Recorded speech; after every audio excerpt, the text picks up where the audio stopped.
నా ప్రియమిత్రులు చంద్రబాబు నాయుడు గారు ప్రియమిత్రులైన టీవీ5 నాయుడు గారు నన్ను కాల్ చేశారు. ఈరోజు మూర్తి గారే డైరెక్ట్ గా కాల్ చేసి మీ ఇంటర్వ్యూ కావాలన్నారు. 38 మంది ఇంటర్వ్యూ అడిగినా ఇవ్వకుండా మూర్తి గారు కదా, నాయుడు గారు కదా, చంద్రబాబు నాయుడు గారు మిత్రులు ఛానల్ కదా, మంచి అవకాశం ఇస్తారని ఒప్పుకున్నాను. చాలా విచారం ఏంటంటే ఆయన నన్ను మాట్లాడనివ్వలేదు. ప్రవీణ్ పగడాల హత్య అని 100 మంది 1000 మంది రుజువులతో ముందుకు వస్తున్నారు. అది ఇన్వెస్టిగేట్ చేయాలి. ఇప్పటికి 22 ప్రశ్నలు అడిగాను. ఆ 22 ప్రశ్నలకి ఒకటానికి జవాబు లేదు. ప్రవీణ్ తాగుబోతూ ఆయనే తాగేశాడు, పోలీసు ఆయన్ని పట్టుకున్నారు అంటున్నారు.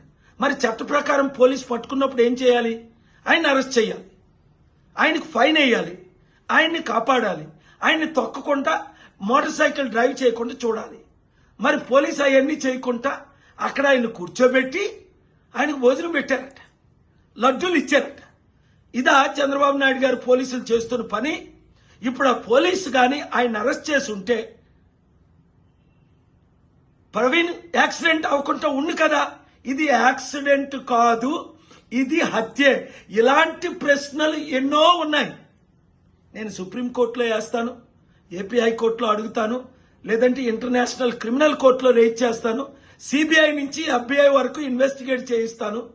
ఇవన్నీ నేను చేయక ముందే సత్యం బయటకు వచ్చి ఆ పోలీస్ ఆఫీసర్ ఎవరు, అక్కడ ఉన్నది అది ప్రవీణే కాదు అని తన సొంత సిస్టరు, తోడబుట్టిన సిస్టర్, 25 సంవత్సరాలు కలిసి పెరిగిన సిస్టర్ చెప్తుంది. సిస్టర్ మాటలు నమ్ముదామా? ఈడెవడో కల్పించిన పోలీస్ యాక్టర్ నమ్ముదామా? పోస్ట్ మార్టం కాకముందే ఇది యాక్సిడెంట్ అని చెప్పిన పోలీసులు నమ్ముదామా?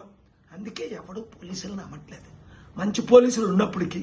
ఎందుకంటే హోమ్ మినిస్టర్ ఏం చెప్తే అదే చేయాలి కదా పోలీసులు. లేదంటే వాళ్ళు ట్రాన్స్ఫర్ చేయరు, లేదంటే వాళ్ళు ప్రమోట్ చేయరు. ఇదే జరుగుతుంది. అందుకనే కోర్టుల మీద, పోలీసుల మీద ప్రజలకి నమ్మకం పోయింది. ఆ నమ్మకం తీసుకురావడం కొరకే చంద్రబాబు నాయుడు గారు దీన్ని పూర్తిగా ప్రాపర్గా ఇన్వెస్టిగేట్ చేయించి ఇప్పుడున్న పోలీసుల్ని తప్పించి రాష్ట్రాన్ని కాపాడాలి. 20 కోట్ల క్రైస్తవులకి న్యాయం చేయాలి. 100 కోట్ల మంది ప్రశ్నిస్తున్న వారికి న్యాయం చేయాలి. ఈ వీడియో అందరూ షేర్ చేయండి.